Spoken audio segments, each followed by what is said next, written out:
Okay. Excellent. It says recording started by you consent. Yes, I do consent. The world is good. Okay. Professor Marandi, thank you for joining me. I really appreciate it. I'm going to start the interview now, just so everybody's on the same page. Um, Donald Trump has come out and has effectively, as we know, sent a letter to Iran through a back channel. The letter apparently was a threat. You have 2 months or else, and he shakes his fist at Iran. Iran responds in a back channel way, effectively saying, look, we are not going to negotiate with you under threat. We would do so through a third party, but not under threat. That is impossible. We can't accept that particular position. The Iranian government aligns with this position. And up to this point, Trump has doubled down with his threats. But let me ask you this. Does Iran think Trump is bluffing on this? It's difficult to say. I think that the belief in Tehran is that the chances for a U.S. strike are not very high based on logic, because it's not a war that the Americans can win. In fact, they would lose. It would be devastating to the U.S. economy. I saw, Scott Ritter had a sort of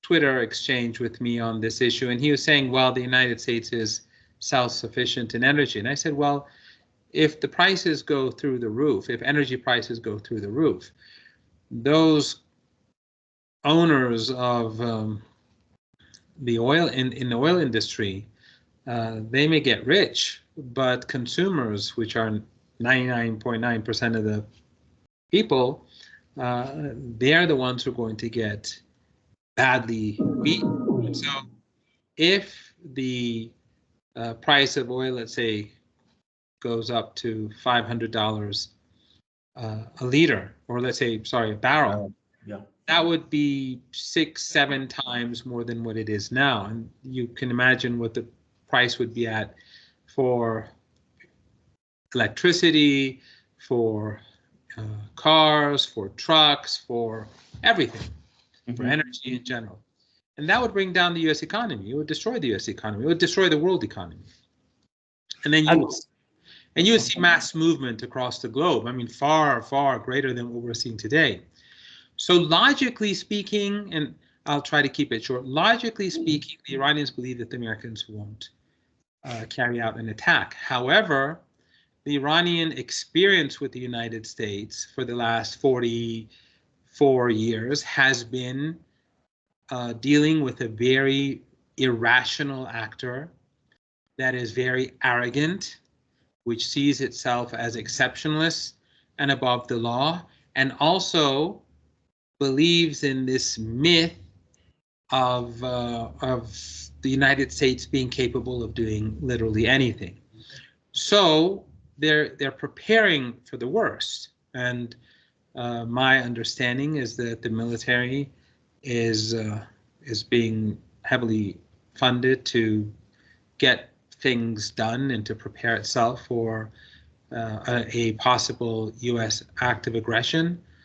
But the analysts and those who are in the know, they believe that it probably wouldn't happen. But to use something that Americans would say, no one's going to bet on the United States not doing anything stupid. Yeah, I agree with you. Ritter has taken a maximalist position on this, which is utterly bizarre. When he mentioned this on my channel, the level of comments that were negative, oh, I've never seen anything like it. Also, what I think he's missing. Scott, as a friend, I don't understand exactly how he's come to these conclusions. What he's saying, basically, what he was saying to me at least, and we had 15, 20 tweets that we exchanged. What he basically was saying to me was that, is it worth it? And Iran should just give up its nuclear program. It's better than being destroyed. And I said to him that first of all, once you give up your sovereignty, then there's really there are no more red lines. Right. So if the Americans say we'll destroy you if you don't give this up, tomorrow they'll say we'll destroy you if you don't give that up. Right. And then if you don't give up, if you give up A, B, then you have to give up C, D, because the logic is the same. If they're going to destroy you, then they're going to destroy you. Mm-hmm. And so that is, I think, makes it illogical for Iran to give up its sovereignty. And the second issue is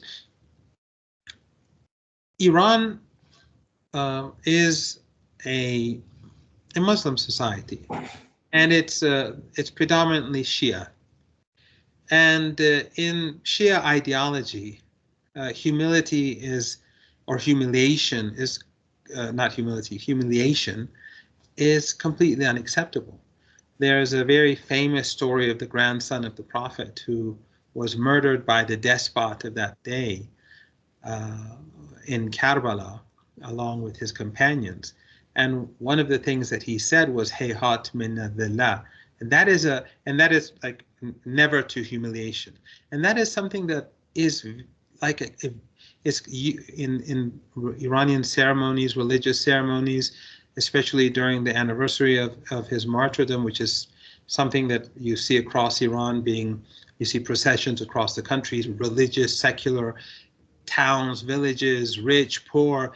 Almost everyone is involved in these ceremonies. And one of the key slogans is Hayhat min adillah. So for Iranians in particular, humiliation is unacceptable. And that's actually a key reason why they're so, and why in Lebanon or the axis of resistance, they are so defiant in their support of the Palestinian people, because they say we cannot accept humiliation. So part of this is ideological, but part of this is it's the fact that, okay, let's say, despite our beliefs, but for the sake of sparing humanity, we have to give something up, right? What is saved? All you do is you encourage the Americans to make more threats. Agreed. Because this is the United States, meaning the government, the state, the regime, not the people. This is the same United States that is behind the genocide in Gaza. This is the same United States that supports ISIS and Al Qaeda in Syria. This is the same regime that destroyed Iraq, Libya, that's strangling Cuba since before I was born. So how would that work? That is the problem. I think it's these two issues that really make it impossible for Iran. And I think Iran has already shown that. The Iranians responded to Trump saying, no, we're not going to have direct negotiations with you, period. Of course, the Iranians said that we, just like in the past, we will continue to be open to indirect negotiations. That's something that the Iranians have been doing all along. In fact, it is possible, and I'm not saying it's definitely the case, it is possible that Trump is searching for an off-ramp, because you probably heard the news that they were saying that he's discussing, or they're discussing, the Iranian offer for indirect negotiations. There was no offer. That's what Iran has been doing with Biden. That's what they've been doing with Trump before. That's what they did with Obama, and so on. But the very fact that you see this being said in the media, it may be a sign that Trump is looking away to de-escalate. But it's completely unclear to me if that really is the case, because Trump is Trump. You know, you go to sleep at night, you wake up in the morning, and you see, some shocking statement by Trump. Just like the tariffs right now. Right now, the world is reeling because of his tariffs. 1,000% agree with everything you just said. I would like to add one more thing. Gas prices, even in the United States, are international. So just because we produce oil and gas in the United States doesn't mean that it's stuck in the United States. That stuff goes on to the international market. So if Iran, which is an oil-producing country and which exports oil, if suddenly the price of gasoline for the consumer in Iran goes through the roof, then it goes through the roof.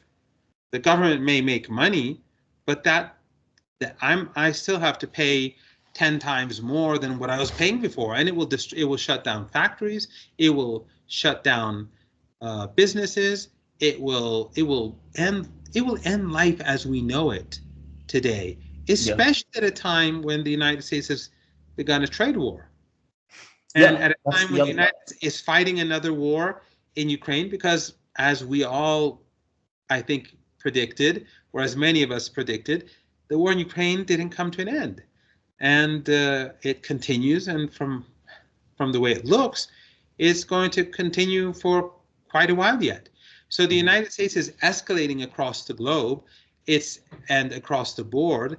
It has huge problems at home, and I think that makes it even more catastrophic if Iran was forced to destroy the gas installations in Qatar or the oil installations in the Emirates, because all these countries would be complicit.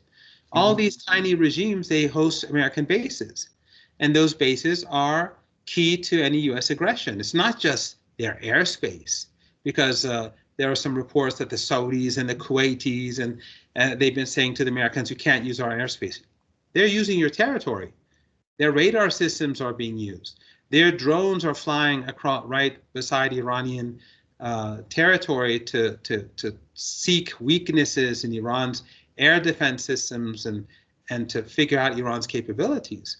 So, Kuwait will be implicated. Bahrain will be implicated. Qatar will be implicated. They will all be complicit in an aggression. And so if there's an attack, that means that they are part of the aggression, and they're incapable of defending themselves. There will be no more oil from the Arabian Peninsula. There will be no more gas, and those regimes would fall. But it would create an energy crisis that we've never seen before. It would make the first energy crisis in the 1970s look quite benign. I agree with you. One of the other things I want to piggyback on is this notion of a dishonest actor. The U.S. pulled out of Minsk. The U.S. pulled out of the JCPOA the first time around. And the belief was that part of the reason they pulled out of the JCPOA is that they wanted to try to get Iran to give up its ballistic missiles also, which would be a non-starter. Basically, we need you to be defenseless. And not just defenseless. But even if that wasn't it, I mean, the very fact that you sign an agreement and then you tear it up, that means no one can negotiate with you. And as you rightly point out, the Minsk 1 and 2, the Americans were the real force behind it. And then, of course, you had the Istanbul negotiations, and then you had all the missile with Russia, exactly, with the Soviet Union. So even now with the tariffs, we saw how the United States behaved towards Canada and Mexico. Just 5-6 years ago, Trump renegotiated NAFTA, said we have the best deal in the world, and then he goes after these two countries. So when the United States is seen to be so unreliable, especially under Trump, how can Iran negotiate? Who is Iran going to negotiate with? How would Iran ever? Let's say Iran agrees to give up. Let's imagine the impossible. Iran gives up its nuclear program. Let's even go. Let's pretend I don't drink, but let's pretend I'm really drunk, and Iran gives up its missile program. Then it gives up its regional allies. Let's say Iran has gone mad completely, and it does that. How would Iran ever be sure that the United States will abide by its side of the bargain? Exactly. It won't.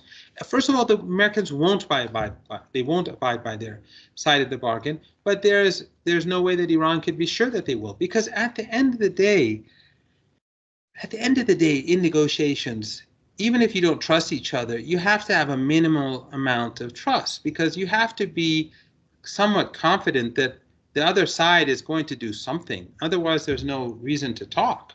He's going to abide by his commitments, even though you don't trust him, you don't like him. You say, well, he will do this under these circumstances. That's how you will calculate. That's why you will agree to give something in return. But the United States under Trump, and in general the United States, it is unwilling to fulfill any of its obligations. So having an agreement is meaningless. Somebody asked about what if Iran was willing to give up the nuclear program, allowing Russia to be a shield over Iran. I mean, I agree with you on the sovereignty issue. It's like Israel has nuclear weapons. How on earth are you taking issue with the notion of Iran having a nuclear program, even though Tulsi Gabbard herself said that that Iran was not seeking a nuclear bomb? One of my guests, Patrick Henderson, he brought up this thing of what if Iran comes out and says, we will negotiate with you, providing Israel is also under the same premise, meaning we won't go for a nuclear weapon, providing Israel is also now in the Nuclear Proliferation Act. What about that as a strategy in dealing with the negotiations in this case? Well, Iran won't accept being under any nuclear umbrella. Iran is a very powerful country. It's a very large country.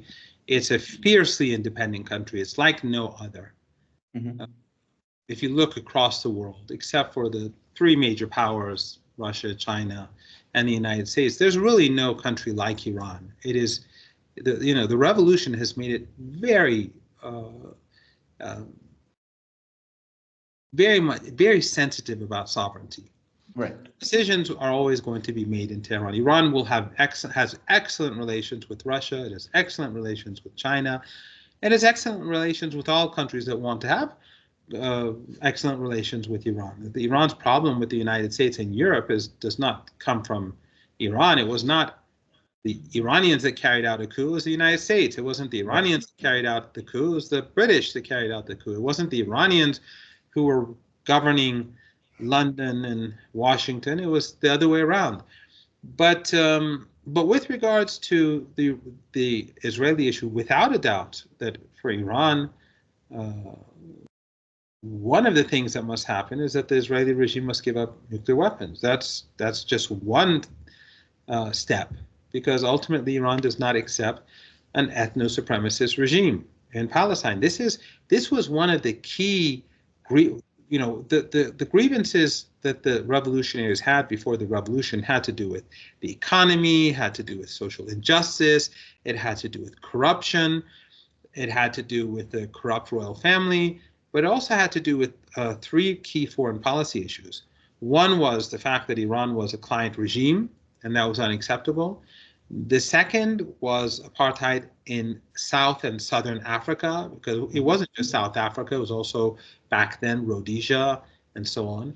And the third, because the Shah supported the apartheid regime. He had very good relations with him. Just like, and this is an interesting footnote that I'm sure many of your viewers probably don't know, Iran, under the Shah, sent its fighter jets to Vietnam so that the Americans could use them to bomb North Vietnam. Really? Yeah, that's what a client regime does, isn't it? So, and the third was Palestine. So as soon as the revolution happened, the South African embassy was shut down. Iran began to fund the revolutionary movement, such as the ANC. And then the same was true in Palestine. They shut down what was the equivalent of the Israeli embassy, and then they opened the Palestinian embassy, which exists today in what is now called Palestine Square in Tehran. So that would be just one issue for Iran. But at the end of the day, we have to remember that Iran is not seeking nuclear weapons, as you rightly pointed out. Tulsi Gabbard, under her authority, it has been explained, it has been spelled out that Iran is not pursuing nuclear weapons, and it never has been. Iran is a nuclear threshold state, without a doubt, but Iran has made the willful decision not to pursue a nuclear weapon. However, as we've just heard a couple of days ago from Dr. Larijani, the senior advisor to the leader, if the United States attacks Iran's nuclear installations, Iran will build a nuclear weapon. And he also added something that is hasn't been reflected as much in the media, and that is that the United States, the Iranians have prepared themselves. If the United States bombs Iran's nuclear facilities, they cannot set Iran back. Wait, what do you mean? What that means exactly, He didn't explain. But it effectively means that Iran won't be set back a couple of years or anything like that. Iran will be able to build a nuclear weapon. Oh, I see. So the Americans, by pushing, by threatening, they're moving Iran closer to a nuclear weapon. And what he was saying is that if the Americans bomb Iran, there's no way that they can stop it. And we know that Iran's drone program and Iran's missile program is highly developed. The Russians can attest to that. Yeah. In Ukraine. So if Iranian drones in Ukraine are as so effective and have made such an impact on the battlefield as the West constantly claims, and if Iran's missile systems are at both air defense, but also offensive, are so sophisticated as they admit, then Iran has the delivery system as well. So the smart thing would be for the Americans to back off and to start behaving like normal human beings. And the Iranians have said that we do not want nuclear weapons. And there's a logic behind that. If Iran built nuclear weapons, then other countries in the region will want them. In Central Asia, in the Persian Gulf region, beyond Saudi Arabia, it would be. There are many countries. If you look at the map, there are many countries that could possibly want them, and that is a destabilizing factor. And especially because many of these regimes are unstable, many of them are family dictatorships, many of them are small. That would not be a good thing. And the second issue, the second point that I would make is that Iran's track record is excellent. During the war that Saddam Hussein imposed on Iran, the West gave Saddam, because back then he was their ally, the West gave Saddam Hussein chemical weapons. Yes, it did. To use against Iranians and Iraqis. I survived 2 chemical attacks. I survived one in 1984 and one in 1988. Mustard gas in 1988 and a nerve agent in 1984. Many didn't survive. Many continue to slowly die, even now, decades after the war is finished. But when Saddam Hussein was using those weapons given to him by the West and using the military intelligence given to him by the West and the political cover given to him by the West, senior officials went to see the leader in Iran and said, we can make chemical weapons and we need to make them. He said, no. He said, chemical weapons is not ethical. And Iran never produced them. And by the way, another footnote that just to show how inhumane the West has always been, the collective West. Not only did they give Saddam Hussein chemical weapons to use against his own people and Iranians, they sanctioned Iran so that Iran could not purchase gas masks. This is the West. Wow. Back then, when I would say this to people, they would be shocked. But now, after seeing Gaza, I think, when you look at Gaza, you say, well, yeah, it makes sense. That's how I'm not shocked by that. I'm not shocked by that in the least. Yeah. I mean, I saw documents where the Reagan administration knew exactly what was happening with the chemical weapons. Wow, that is ghastly. I guess my thing is, how can you ever make a deal with people like this? And to be clear, Wesley Clark pointed out the 7 countries that the United States wanted to knock over, with Iran being the last on that list. The most important one. Yep. And so any deal, quote unquote, could be used in the guise of accomplishing that objective, which seems to have ran through multiple administrations, going through Bush, Obama, et cetera, Trump, et cetera, Joe Biden. Wow. Let me ask you this, the strategic partnership with Russia, how does that play into this? I mean, it seems pretty wild to me that Donald Trump is trying to settle in Ukraine, but go after Iran when it knows that Iran is a strategic partner with Russia, and for that matter, even has a close relationship with China. What does that strategic partnership mean in real terms? It is very important. What I would add is that ever since the collapse of the Soviet Union, the relationship between Iran and Russia gradually improves, But after the war in Ukraine began, the relationship evolved very quickly. And Iran went to Russia's aid. There's no doubt about it. Iran sees NATO as a threat. Iran sees the expansion of NATO as dangerous. And it's not, by the way, just Ukraine, as you know, it's also Georgia. And Georgia is right to the north of Iran. So for Iran, the behavior of the West, promising not to expand NATO, then doing so, carrying out a coup in Ukraine, killing Russian speaking citizens in the east of the country through neo-Nazis, just like how they use ISIS and Al-Qaeda in Syria and Iraq. They use the neo-Nazis. The Iranians saw the parallels, and they supported Russia. And so the relationship over the last a bit over 3 years has evolved very rapidly. And this agreement is not just about military cooperation. It's about economic cooperation. It includes everything. And one of the key elements is the North-South transport corridor that will link Iran to Russia and East Europe and potentially in future West Europe. But from the Iranian side, it will link Russia to the Persian Gulf and thus the Indian Ocean, Africa, South Asia, Southeast Asia.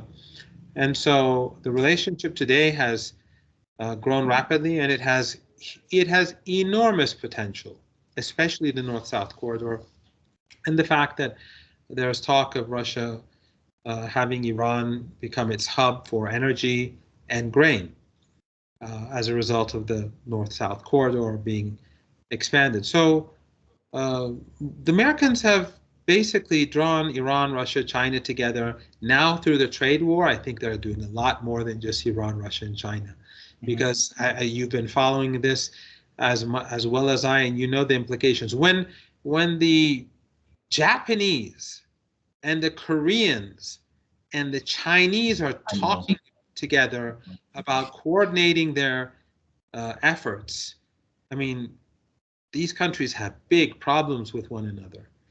That just shows how foolish Trump is, and how foolish the Trump regime is, and how far he's gone to isolate the United States and to bring the global South, or the global majority as many call it, to bring them closer to each other.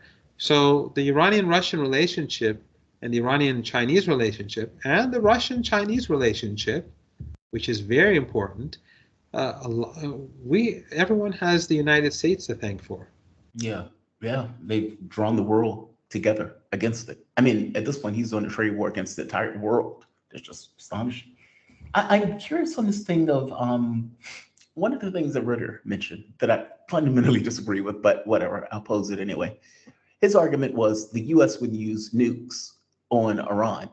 Now, I think using nukes in general creates a precedent that has political consequences to it that goes beyond the military campaign. I don't know how Ritter thinks that this is just, oh, they're just using nukes and everything will be fine. I have no idea why he has that point of view, nor do I believe that any, let's say, bombing raid is going to eliminate Iran's capability to respond.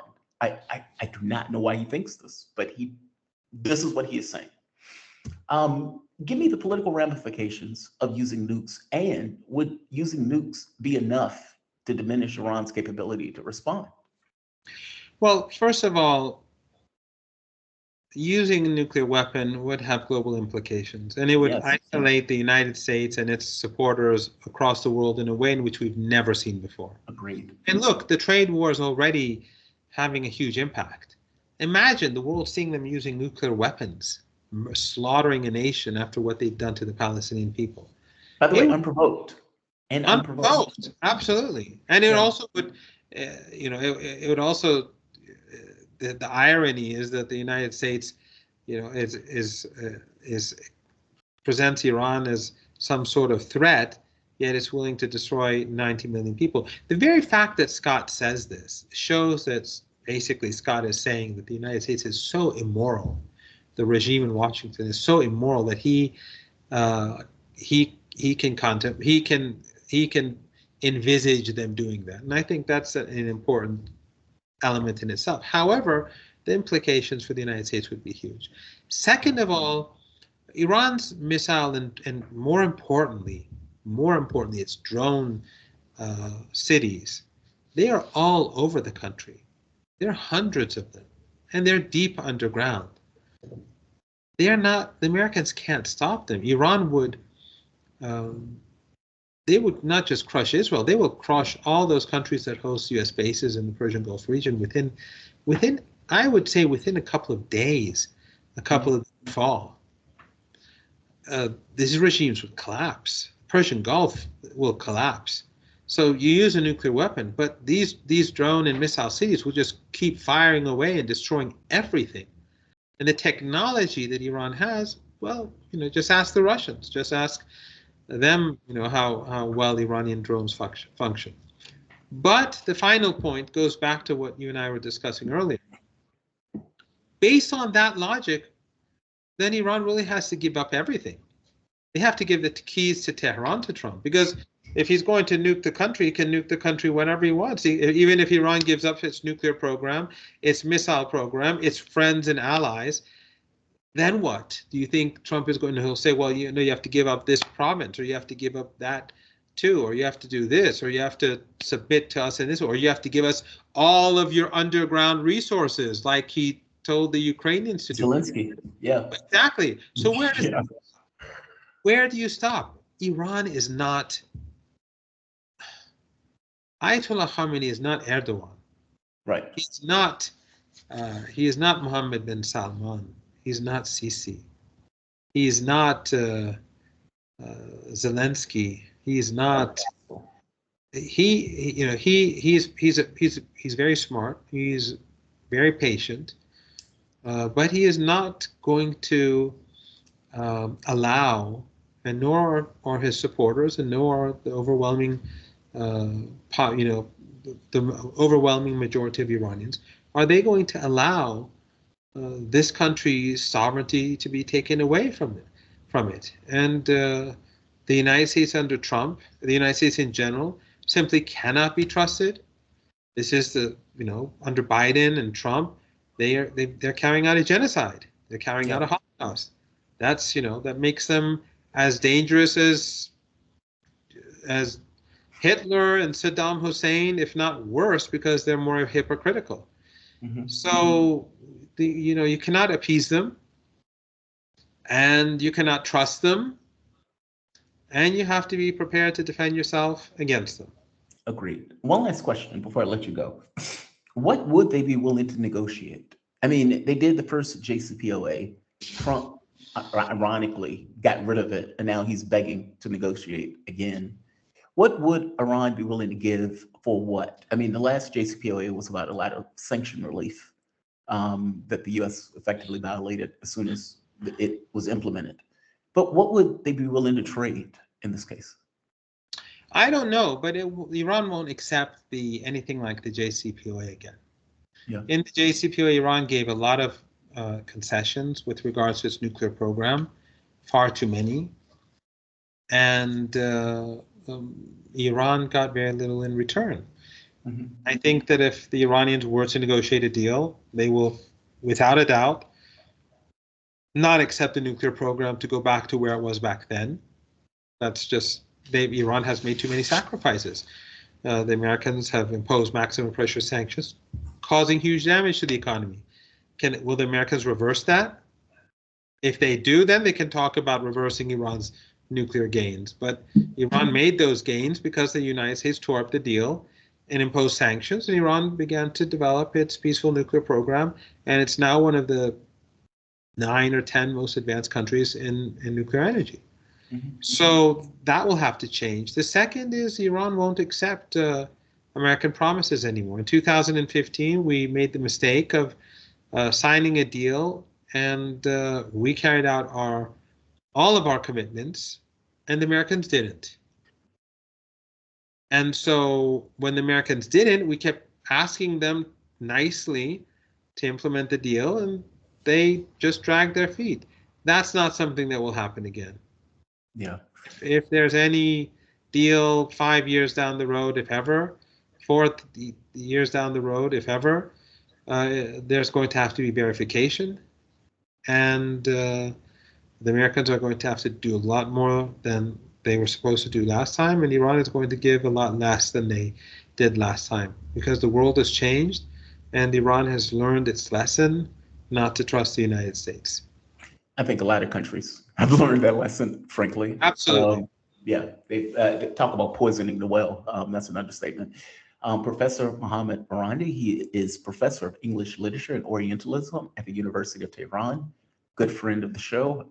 I really appreciate this conversation. Thank you for this. It's always an honor, always a pleasure, and I'm always happy to be sitting and speaking with you. Thank you. Thank you, my man. I appreciate this. All right, I'm going to end this. I am hoping that the recording goes to both of us. Oh, right here. It has stop record.